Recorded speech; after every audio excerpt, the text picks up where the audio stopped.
encontra no livro de Marcos, capítulo 10, versículo 17 ao 22.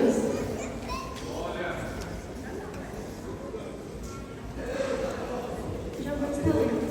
E pondo-se a caminho, correu para ele um homem, o qual se ajoelhou diante dele e lhe perguntou: Bom mestre, que lhe farei para lhe dar a vida eterna? E Jesus lhe disse: Por que me chamas bom? Ninguém há bom senão ele que é Deus.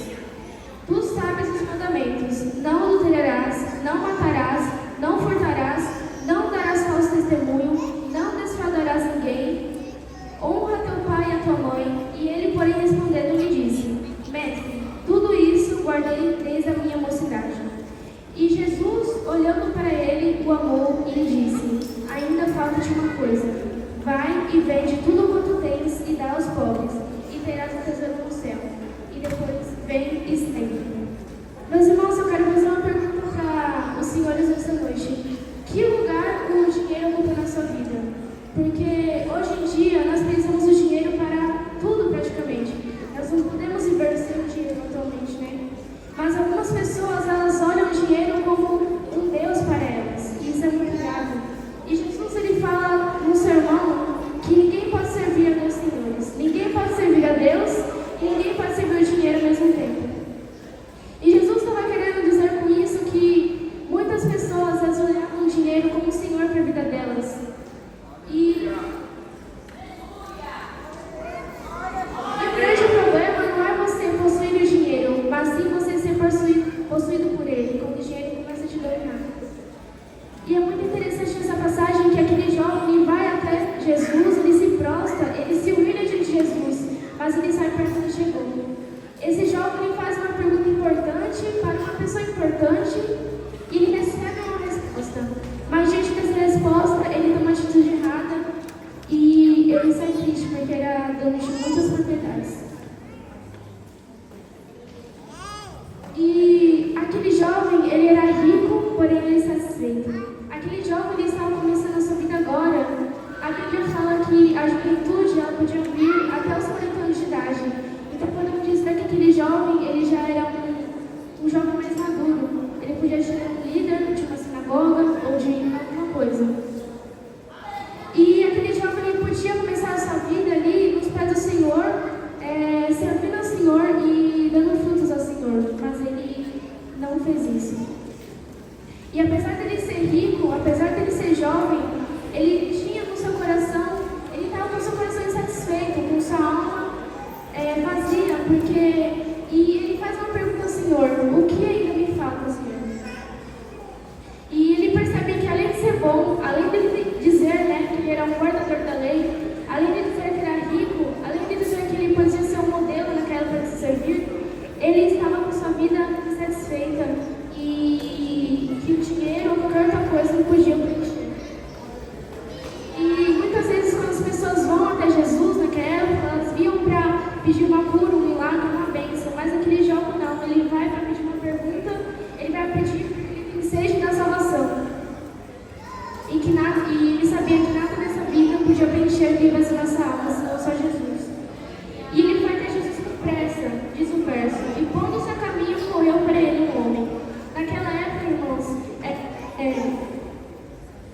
não era bom um homem de importância correr em público, porque era desonroso para ele. Mas ele já não se importou com isso. Ele foi até os pés de Jesus porque ele tinha sede, ele tinha pressa de ser salvo. E no verso 18 ele diz assim: E Jesus lhe disse: Por que me chamas bom? Não há ninguém bom senão Deus.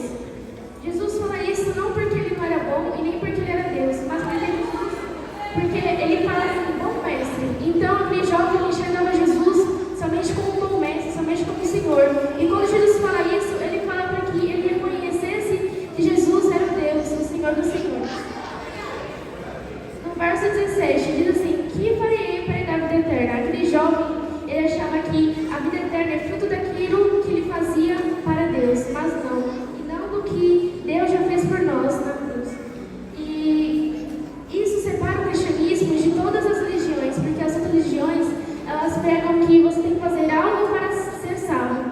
Mas o cristianismo é a única religião que não foi preparada pela mente humana, mas foi revelada por Deus, e que nos mostra que a salvação não passa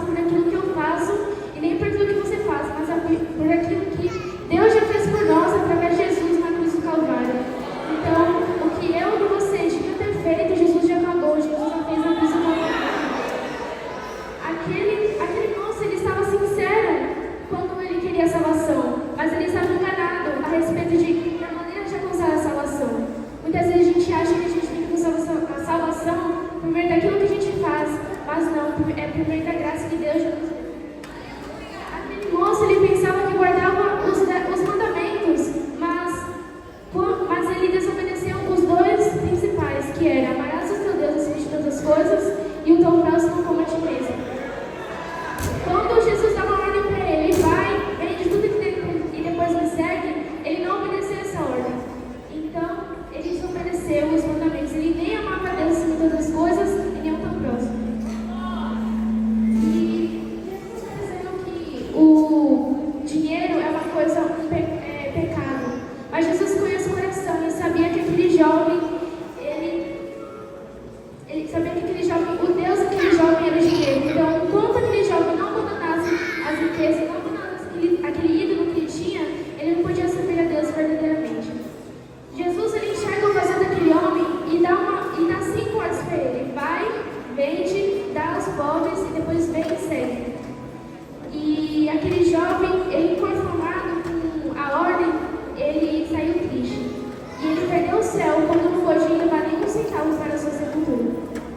No verso 23, para terminar, então Jesus, olhando ao redor, disse aos seus discípulos: quão dificilmente entrarão no reino de Deus os que têm riquezas.